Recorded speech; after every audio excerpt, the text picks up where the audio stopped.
Hello, Live Love readers. Today we're going to be reading The Frog Prince.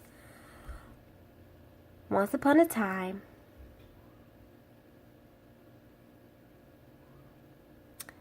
there lived a princess who shone with such beauty that even the sun looked dim next to her. When the weather was hot, the princess would walk through the forest and sit in the shade by a stream. She took a golden ball to play with and sat by the water, throwing it into the air and catching it. But one day her hand slipped and the golden ball fell into the water with a splash. The princess sat there and cried louder and louder until it sounded as if her heart would break. After a while, a watery frog popped his head above the water. "Why are you crying so?" he asked. "Because I have dropped my golden ball into the stream and I can't get it back," sobbed the princess. "What will you give me if I fetch your ball?" croaked the frog. "I will give you jewels, gold, and pearls. If you bring back my golden ball, I will give you anything you want," sniffed the princess through her tears. But the frog explained that he wasn't interested in treasures. Instead, he wanted the princess' love. "If you will love me and care for me, be my friend and play with me, let me eat from your plate and sleep on your pillow, then I will fetch back your ball," said the frog. "Yes, I promise that I will do all of those things," said the princess. But really, she didn't mean what she said. "He is just a revolting frog," she thought. "He will give back my ball and then I won't do any of those things." The frog brought back the prince's ball. She took it from him and then ran back to the palace.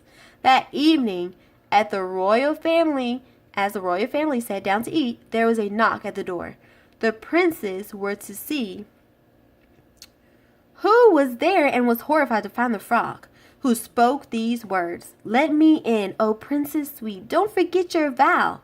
Let me be your own dear love, to your heart I bow." But the princess slammed the door in the frog's face and hurried back to the table. "Who was that?" asked her father. "Oh, just a slimy frog," replied the princess. "He would only fetch my ball back for me if I promised to love him. How ridiculous to think that I should love a warty old frog." "A promise is a promise," said the king, who was a fair man. "You must let him in and keep your promise." And so, much to the prince's dismay, the frog was invited in.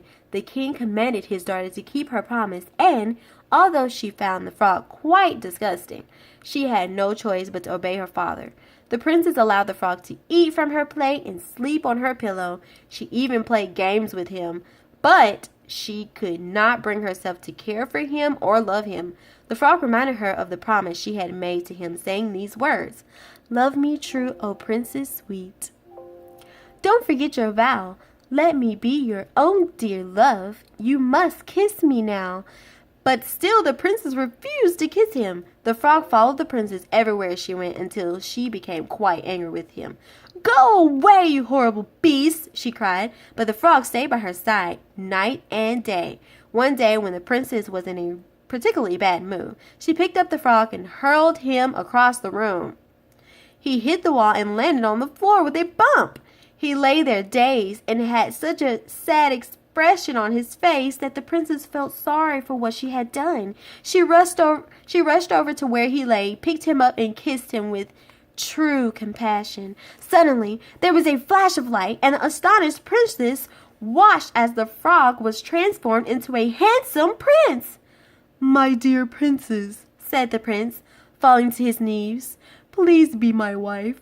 The princess knew for sure that she loved the prince and that finally her promise was fulfilled. The prince and the princess were married in a spectacular ceremony, and the bride shined more brightly than the sun. They lived happily ever after. The end.